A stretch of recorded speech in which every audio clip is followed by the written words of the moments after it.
আসসালামু আলাইকুম সবাইকে। আজকে আমি তৈরি করে দেখাবো সুজির পিঠা। আমাদের বাংলাদেশের স্টাইলে সুজির পিঠা, গুলগুলিও বলে, যে যেটা বলে।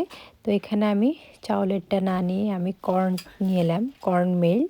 এটা হচ্ছে একটা মিডিয়াম, যেটা হচ্ছে একদম দানাদার। তো এইটা হচ্ছে ভিতরের কালারটাও সেম। তো চলেন আমি কী কী ইনগ্রিডিয়েন্টসগুলি নিলাম। এখানে আমি নিয়ে নিলাম 2 cup 2 cups flour and 2 eggs and milk powder 4 tablespoon and এখানে রাইস ফ্লাওয়ার। এইটা হচ্ছে আমার টোটাল ইনগ্রেডিয়েন্টস। আর আমি এদিক দিয়ে একটা ফ্যানের মধ্যে 2 কাপস ওয়াটার দিয়ে দিলাম আর একটু বয়েল করে নিচ্ছি।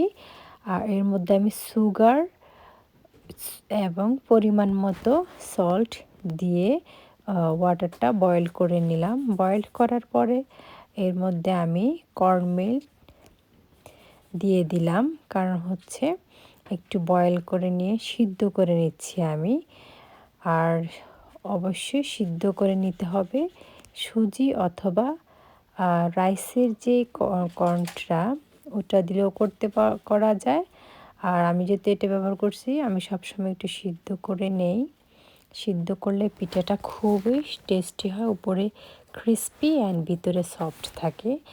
আপনারা বিকেলের নাস্তার সাথে অথবা সকালে ব্রেকফাস্ট যে কোনো টাইমে খেতে পারেন। খুবই অসাধারণ পিঠা আর খুবই হেলদি, যেহেতু এখানে মিল্ক দেওয়া আছে, এগ দেওয়া আছে। বাচ্চাদের জন্য খুবই খুবই ইম্পর্ট্যান্ট আমি মনে করি। আর এখানে আমি অলরেডি ফ্লাওয়ারের মধ্যে গরম সুজিগুলি দিয়ে দিলাম। দেওয়ার পরে আমি ঠান্ডা পানি দেব। আপনারা গরম পানি দেবেন না, কারণ যেহেতু আপনারা অলরেডি কুক করে নিয়েছিলেন। তো এখানে হচ্ছে আপনার 2টো এগ, আমি একটা আপনারা স্পুন দিয়ে, এটা যেহেতু একদম পাতলাও হবে না আবার একদম গাঢ়ও হবে না, মিডিয়ামের মধ্যে আমি রাখবো।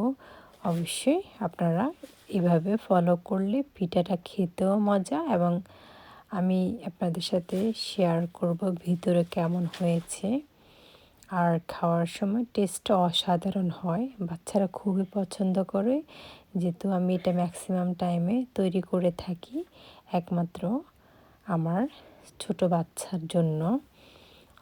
খিদে লাগলে আমি সবসময়, যেহেতু ডিম পছন্দ করে না অনেক বাচ্চা, আপনার ডিম পছন্দ করে না, তো ওদের জন্য এই টিপসটা ফলো করলে আপনার ডিমটাও খাওয়া হলো আর পিঠাটাও খাওয়া হলো, হেলদি মোটামুটি। এই তো আমি অলরেডি ভিডিও স্কিপ করলাম এখান দিয়ে। প্রথমে পিঠাটা আপনারা যে যে সাইজে তৈরি করতে পারেন।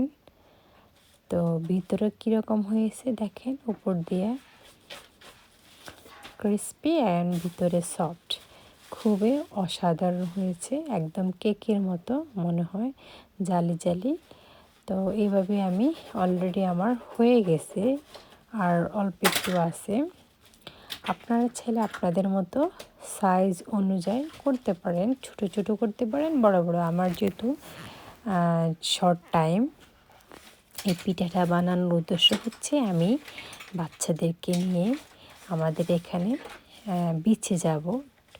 ট্রেনে যেতে 1 ঘন্টা লাগে, আর কারে গেলে 35-40 মিনিটস এরকম, আর বাসে গেলে আরও লেট হয়। তাই এগুলি পিঠা বানিয়ে নিয়ে যাই, আমি বানিয়ে নিলাম। এই তো। আর অনেক কালারটা অসাধারণ হয়েছে। একটু আগে আমি বড় সাইজের দেখালাম, আর এখন দেখাচ্ছি ছোট ছোট করে, গোল গোল করে হাত দিয়ে। তো আসলে আমি প্রথমে ভিডিওটা স্কিপ করলাম। আপনারা মিডিয়াম আছে, আপনারা তেলটা গরম করে পিঠাটা দেবেন, হাইটে দেবেন না, কারণ হচ্ছে পিঠাটা কালার তাড়াতাড়ি চলে আসবে, ভিতরে হবে না। এই তো আমার হচ্ছে ফাইনাল লুক, এগুলি হয়ে গেছে। একটার পর একটা আমি তুলে নিচ্ছি। ভিডিওটা ভালো লাগলে লাইক, কমেন্ট এবং শেয়ার করবেন। আর সবাই আমার জন্য দোয়া করবেন, আমার কন্টেন্ট মনিটাইজেশনের জন্য বিশেষ করে, কারণ এটা হচ্ছে আমার একটা স্বপ্নের চ্যানেল। আমি চাই না যে এটা হারাতে, কারণ এখানে আমার অনেক মেমোরি আছে। আর আমার খুব স্ট্রাগল, এত সোজাও না যে একটা ইউটিউব চ্যানেল তৈরি করা আর সাবস্ক্রাইবার গেইন করা, ভিউজ আনা। তো এটা খুব আমার স্ট্রাগলের জায়গা। যেন আপনাদের দোয়া এবং ভালোবাসায় আমি আমার কন্টেন্ট মনিটাইজেশনটা ফিরে পাই। আর ইউটিউব টিম অবশ্যই আমার ভিডিওগুলি চেক করে দেখবেন। আমি অরিজিনাল ক্রিয়েটর অ্যান্ড যত কিছু টাইপিং আমি নিজেই করি, এডিটিং থেকে শুরু করে সব কিছু আমি করে থাকি। এই তো ফাইনাল আমার এতটুকু ফিটা হয়ে গেছে। আর জানি না কীরকম কন্টেন্ট মনিটাইজেশন পাবো কি না, এখনও কনফিউজড। তারপরেও বারে বারে রিকোয়েস্ট করলাম সবাই আমার জন্য দোয়া করবেন। আর ইউটিউবের টিমকে অবশ্যই আমাকে সাপোর্ট করবে। আশা করি আমার কথাগুলি আপনারা শুনবেন।